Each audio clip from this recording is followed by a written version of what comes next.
As I'm sure you've seen from the video title and thumbnail, Boardlandia is closing its doors. If you're not familiar with Boardlandia, Boardlandia is an online retailer. There is a physical location as well, but they are a separate entity. They are not closing to the best of my knowledge, at least according to the statement that you could find on Boardlandia's website, which is all you can find on Boardlandia's website because you can't buy anything else right now. They said they will be shipping out existing orders, but after that, they're closing their doors. There's so many aspects to trying to cover this kind of stuff, especially at this pace. Part of it as well is when I see stuff like this, it bothers me. As I'm sure you can imagine, it bothers me. Like, this is an industry that I love, and company after company is closing its doors. Which to a certain extent means to every single video I want to present the way I feel, which is with a degree of sadness around all the things that are happening. But there's also a degree of, I can't keep doing sad videos because I guess it takes away from the emotional weight if I start off the video with Boardlandia is closing its doors, which is how I feel. But I feel like I have to kind of, do that whole, what's that little dog meme where everything's burning behind me and I'm like, we're fine. We're all fine. Well, everything's fine. It's all good. It's not fine. Life will be fine. Things will be fine. Things tend to work out. We still live in fairly good times, all things considered. But that doesn't mean that there's not some serious issues happening right now, and it's clearly affecting the board game industry. Clearly. Now, I said the first time, I won't be doing a video every single time a company closes. I said last time, I won't be doing a video every single time a company closes. I'll say it again, I won't be doing a video every single time a company closes, and yet so far, I'm doing a video every single time the company closes. Those things are not against each other. I won't always do a video. Hopefully, I won't always be doing a video. The question to me is, do I have anything to say? My friend Asaf from Easy Board Gaming reached out. He keeps breaking the news to me on all these things. I'm not on social media all day long. I go on social media more often than I'd like to. I like to stay up to date as far as what's going on, but it does mean that I tend to get my updates from other people. And recently, when it comes to some of this bad news, I find that Asaf has been very quick to message me on a regular basis. And he asked me what's going to be the new morning news as far as Boardlandia goes. And I was like, I don't know if I'm going to do a video. Then we talked back and forth and I decided I'm going to do a video. Because as always, the question to me is, what is the relevant thing to say? What is the benefit of doing the video? This isn't the news video. The news I can cover on Saturday. On Saturday when I do my regular news and week in review, I'll say Boardlandia closes doors. That's the news video. This is an entire video dedicated to Boardlandia closing its doors, and so the question is why. And I have a why, which is why I'm back here. As long as there's a why, I'll keep doing videos. When there's not a why, I won't. This is going to be a little bit touching upon different things as we go through this, because there's different things I want to touch on. But I'm going to start with the first one. Starting with Boardlandia's general update, and I'll link to that down below. They talk about how the tariffs are they kind of hint or imply that the tariffs are the final straw. They don't say they're closing directly because of tariffs. They kind of imply that it's the final straw. And when it comes to companies like Final Frontier, like Greater Than Games, and like Boardlandia, which by the way does represent to a certain degree a trifecta of different types of companies that are being hit. We have Final Frontier, which is basically a crowdfunding company. We have Greater Than Games, which despite having a crowdfunding presence, I believe most of their sales were through retail. I could be wrong with this. I don't have access to their books, but with games like Sentinels and The Spirit Island, I have to imagine the vast majority of their income was through retail distribution. And then now we have a game store closing its doors. In the case of all three of these companies, and I'm saying this from speculation only, I need to be 1,000,000% clear. This is speculation. This is not knowledge. In all three cases, I don't believe tariffs are something that affected them, but to some extent, they may or may not have closed their doors. And I do have different opinions around each of these three companies. And this is pure speculation, just from the armchair analysis. This is not inside knowledge of any kind.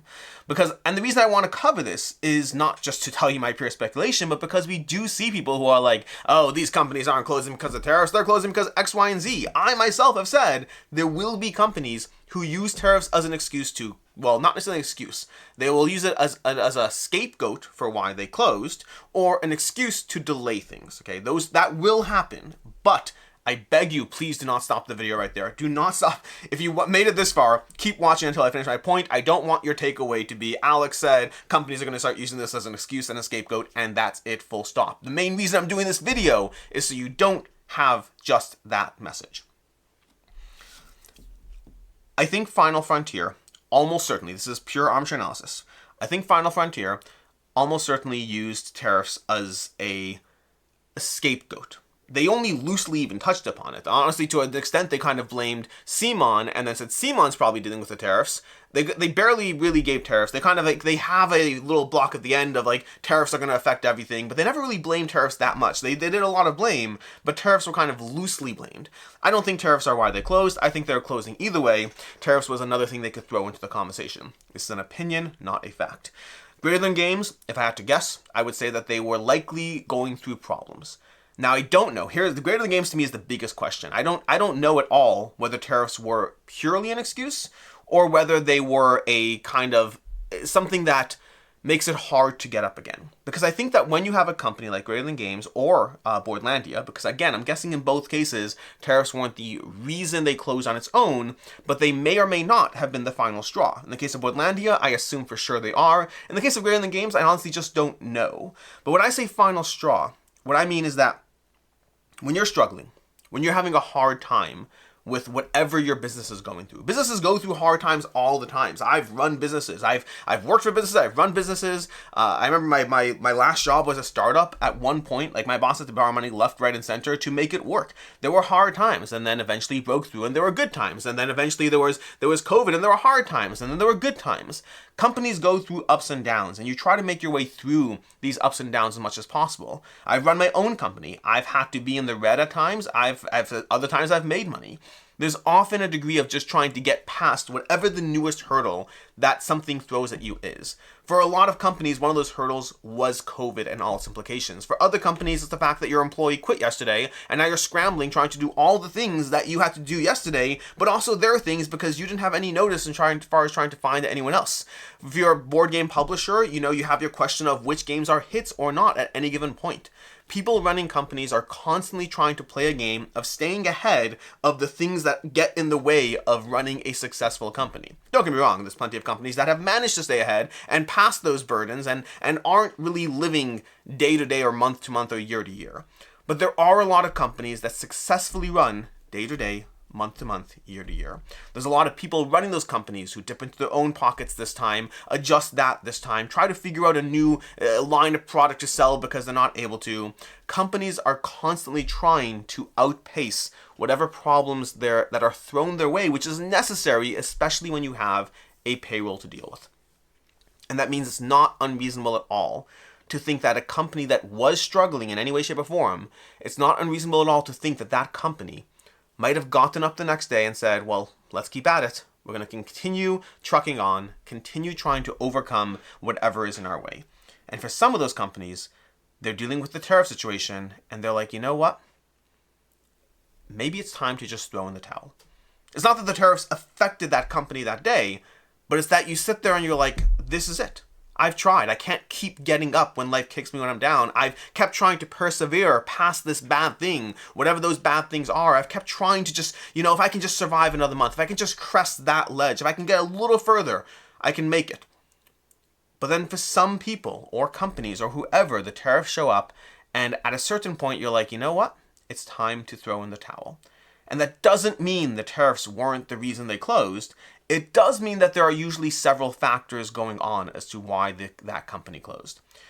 We have 3 companies in a week. We have Final Frontier. Is it a week? I feel it's been just over a week maybe. 3 companies in 10 days or less. 3 fairly large companies. Boardlandia was not a small online retail presence. You may not have ever used them. They're not the biggest. I think like Miniature Market, Gamers, they're going to be up there. But they're definitely a decent sized one. They're one that shows up a decent amount of the time. They've had their presence. They've been around for a while. They're not a small company that's closing.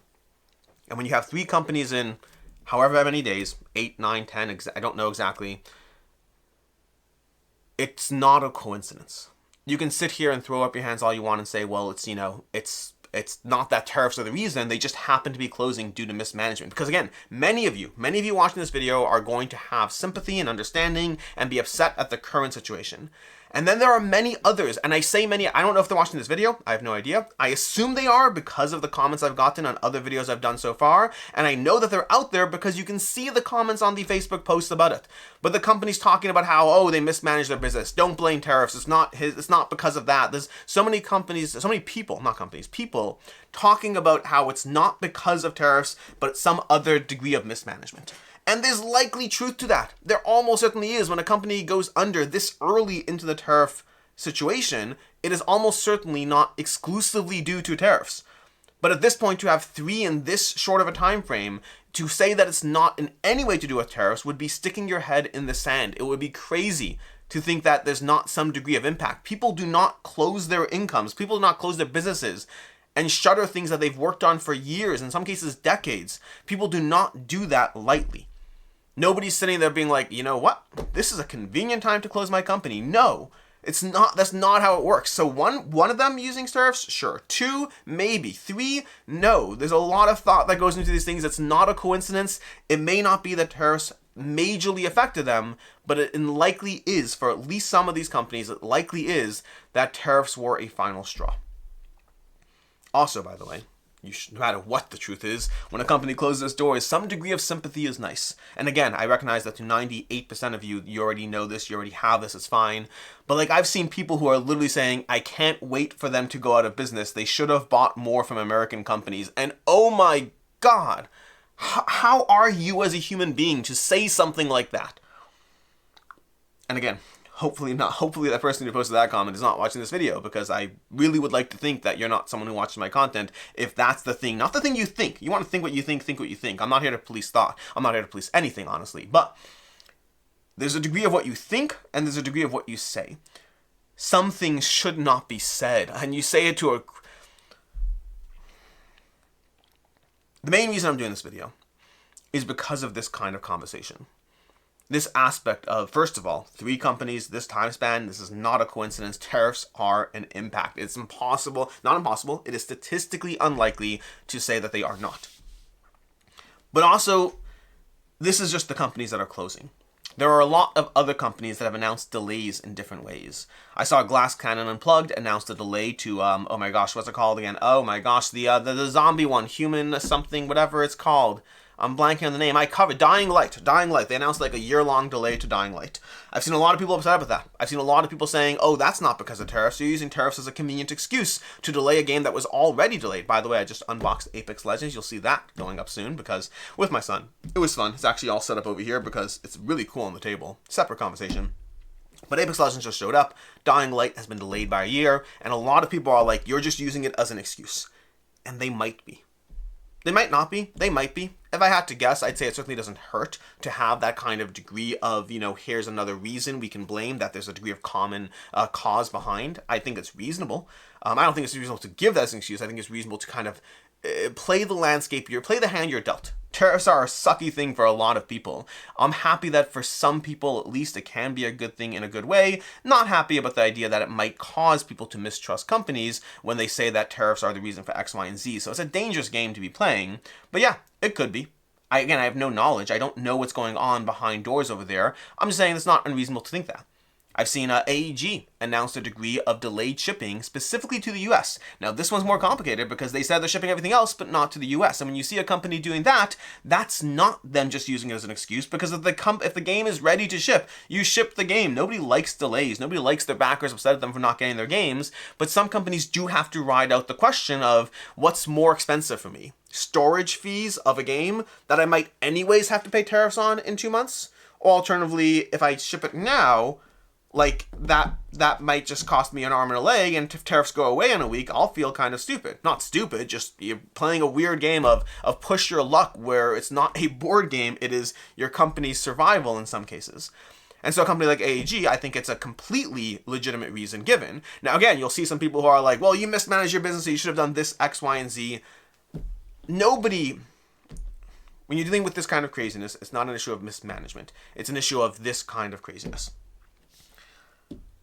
And some people will say that there were warnings that tariffs would be in place. I don't think anyone thought that it was even possible remotely that we're talking about 145% tariffs. Random thing, while we're on that subject, I'm not going to in any way link to it or even provide any degree of clarifying information, because genuinely I don't want to provide traffic to this individual at all. But there is a website. There's somebody who posted a blog basically saying that all the companies are ignorant and don't know what they're talking about, and they're all wrong, and it's all their fault, and they don't know how the board game industry works.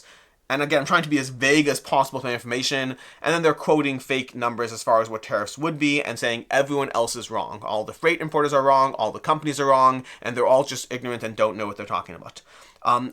If you've seen that and you're wondering whether there's truth to it, it's garbage. It's been it's been verified by so many people about how wrong that individual is. And in general, when you have a person who has a handful of copies of one game sold calling the entire board game industry wrong, there's usually a safe bet that that person is wrong. But I'm specifically trying to be as vague as possible because I don't want to send a single person their way.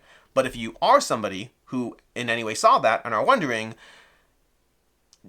it's when somebody tries to clarify how right they are by telling you how stupid everyone else is, that's usually a good sign you should give that person no attention. Anyways, this is a random tangent that many of you won't get, which I'm glad, because hopefully no one has seen that, but some people have. I've seen it pop up in a few places now. I had someone send it to me, and then I've seen it pop up in a few different forms in different ways, so it's making its rounds a little bit. It's just garbage. Going back to the 145% tariffs, no one could have predicted the 145% tariffs, and companies are trying to do their best to adapt to the landscape, adapt to the hand that they are being given. The main reason I'm doing this video, I'll timestamp this, as the main reason I am doing this video is because over the next days, weeks, months, until this tariff situation changes, which it might not, I don't know, but until it does, you're going to see companies referencing it as the reason they've closed, the reason there are delays, the reason they are not shipping to you right now, the reason they are no longer selling to the US. Like, I've seen a lot, this is not the board game space, I've seen a lot of companies outside the board game space announce that they are no longer selling their goods to the US, which just makes sense to me right now. It does. It's just like, you gotta pivot your markets. Cephalopher said time and time again that they are basically trying to chase international markets, and right now they're not trying to chase the US market. They're not selling to this market, but they're kind of adjusting their strategy until things change, because it doesn't make sense to sell a game like Gloomhaven and Frosthaven with a 145% tariff in place. It just doesn't make sense logistically speaking. There are companies that are pivoting and adapting their strategies. I've seen some companies and games say that they're no longer working within the distribution model. By the way, I'll be doing a video on pricing that's very relevant to this conversation that is worth watching in my opinion, but that'll be going up in the next few days at some point. I will still have my top 10 disappointments go up this week because I keep pushing it off week after week due to these things happening.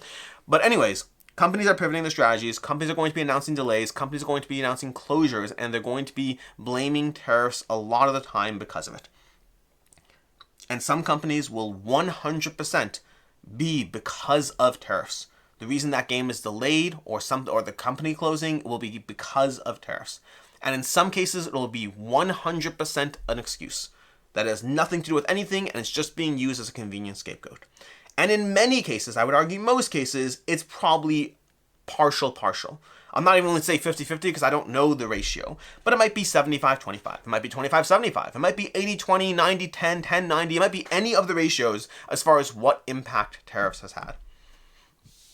And this is where you have a choice.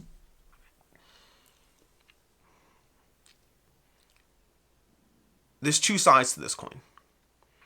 The first side is you can't let any single company get away with this as an excuse. So if that game was going to be delayed by a year, well, they can't blame tariffs. This is your own incompetence. You shouldn't in any way, be able to do that. And so I'm calling you out on your BS. That's option one. Or if the company's closing, don't blame tariffs. Don't blame tariffs. It's not tariffs' fault. This is your own incompetence. You closed because you screwed up. Don't pretend that this is because of tariffs. That's option one. Option one won't get you anywhere.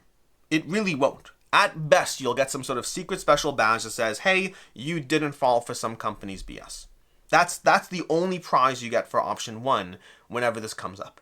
Whenever a company does some sort of decision and you say, it's not because of tariffs, at best you got a I saw through their BS badge.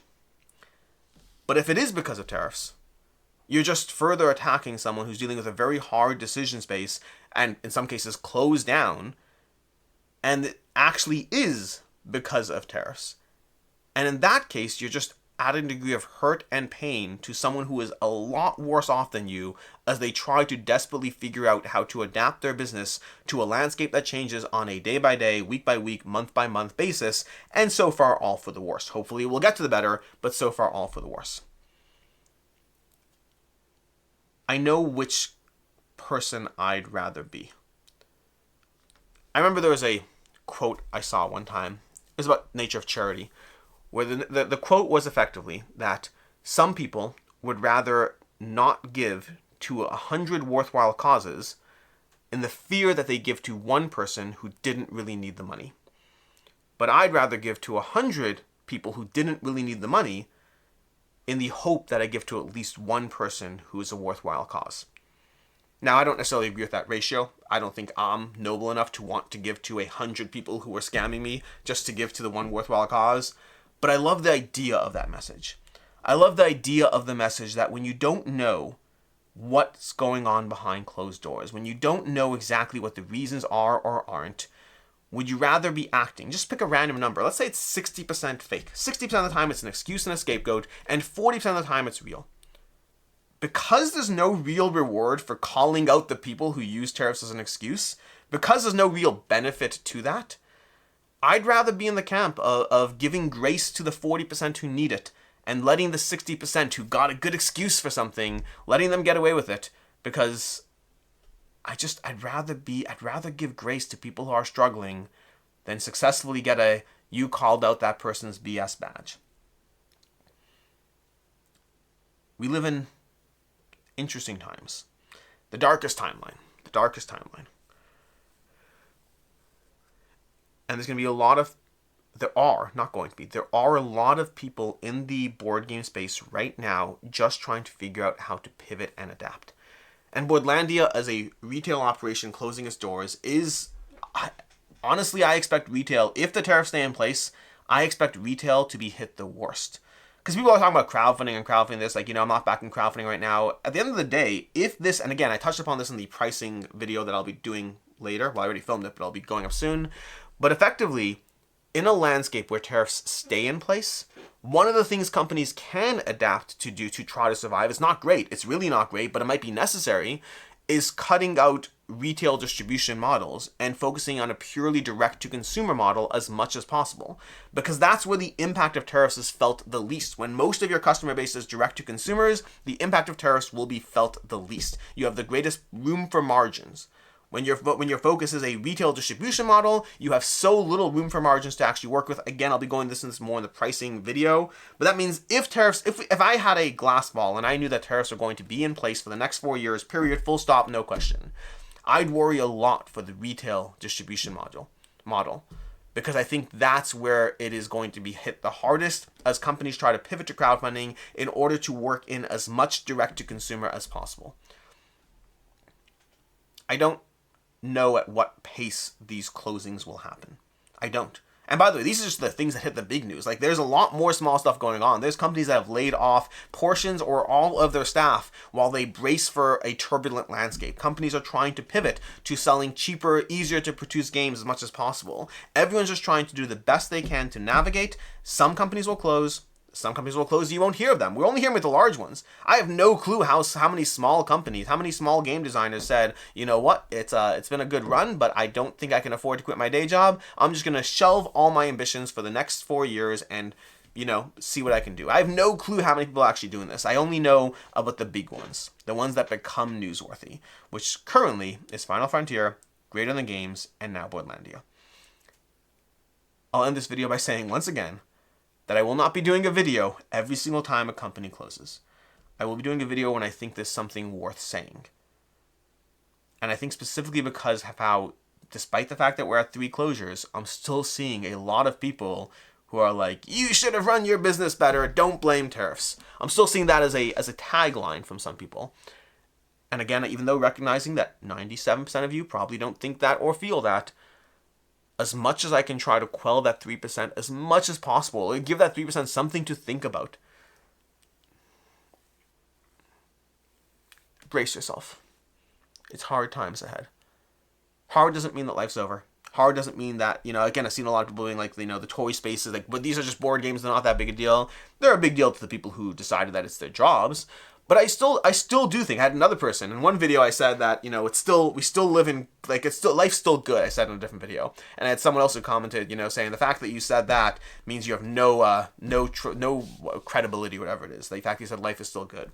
And I think that's just because I tend to live in the middle. I don't think that it's the end of the world as we know it, nor do I think that this is a non-issue. I think this is a very big issue to a specific section of our hobby. I think for a lot of people, life is still good and we will get through all of this. But that doesn't mean that there's not something big happening. You can still acknowledge the greatness of life in general for those who feel that way. Not everyone does. While still talking about something that is a big deal.